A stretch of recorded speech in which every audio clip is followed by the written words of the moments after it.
Hey everybody, how you doing? I thought I would make a little video of this bike that I've been working on. I've been so busy working on it that I haven't really had time to do anything with it. What happened was I ran into a guy. Actually, the guy called me and he wanted me to finish this chopper that he had, and the wiring was done, but the oil tank wasn't in, and the belt wasn't connected to the drive belt, wasn't hooked up, the fender wasn't on, the tank wasn't on, none of the brakes were bled, nothing, you know, it was pretty much had been put together by 3 different people. So when I got it, I had to really do well. First off, I went up and looked at it, and the tank and the oil tank and the gas tank, and the fender, front fender, they weren't painted, they were bare. So the first thing I did was I told him, look, you got to take this thing, oh, and the rear fender also, sorry about that, and I told him he's going to have to take it and get it painted before I can do anything with it. You know, so he took it and got it painted. Then once the parts were painted, he brought all the parts, and he brought the, you know, the bike. Well, I picked it up, brought it over, and I've been working on it for about 3 weeks now. It's an Ultima motor. It's a 131 Ultima motor. I don't know if it's been built or what or how it got to be 131, because the only Ultima, the biggest Ultima I've ever seen was a 127. So, you know, I'm thinking maybe it's somebody's just trying to hype it up and telling him it's a 131, but basically it was a kit bike that this company, what's the name of them right here? Thompson Choppers. Well, I guess they built this bike. It's based on a Softail frame. Of course, that frame is not a Softail frame. That's, you know, it works in the same principle. It's got the shocks down underneath, as you can see, you know, so it works under the same principle.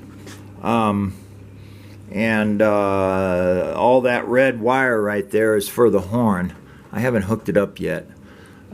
He doesn't know what he wants to do for a horn yet, so, and then there's still tape all over the tanks, because I don't want to be responsible for damaging the paint, you know.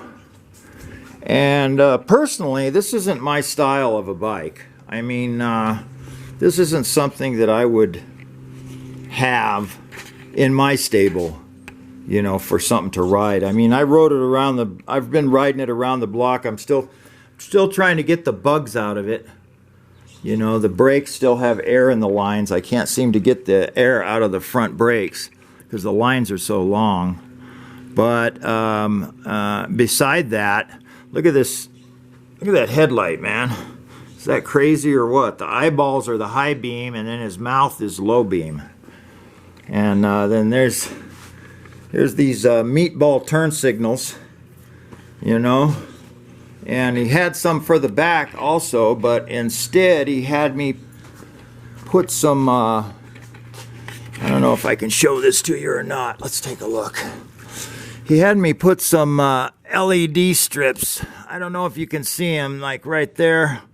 You can see it up underneath the fender. There's an LED strip up in there that is has LED lights in it. So those are the turn signals, and then that's the tail light right there. And the license plate is off of my Dyna. I just took it off there so I can test ride it, you know, around the block a few times. I'm still working on trying to get the bugs out of it, the brakes, and, you know, I rode it the other day and brought it back, and I went to shut it off and it wouldn't stop running, you know. And it's got one of those, it's got that, I don't know if you can see it or not, but up under there behind the tank, you can see the Ultima. It's got one of the Ultima ECM. And it's a real piece of work, you know. It doesn't really do what it's supposed to. So I think maybe there might be problems with that. It's got a real nice digital dash, you know, and you can set it for all kinds of different things and stuff like that. So And then the paint job is really nice underneath, but he doesn't want me to take any of the stuff off of it. So, you know, the protectant, the tape and all that stuff, but you can see it's got a real nice paint job. And once it's done, it's going to be a nice bike, but it's not something that I would ride. I mean, you can't even corner on this thing without dragging the pipe. You can't even go around a regular corner. You got to slow down and ease yourself around. But yeah, so that's what I've been doing. I also got this bike here that came in. The girl wants to pay me $2,500 to labor to put it together for her. I've got that. And then I've got these boxes back here. There's some boxes there and some tanks and some other stuff and some other electronic stuff and a bunch of other stuff in those boxes that belong to that bike.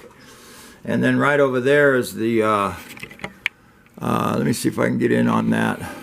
Right there is the fenders for the front and back, and then just on the other side, let's see, where is it? See that plastic up there behind the fan?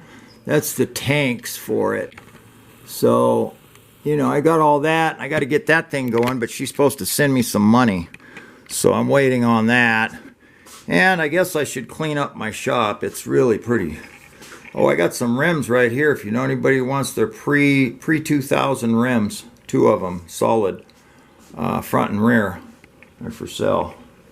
And I've got rims for this, but they're in the back.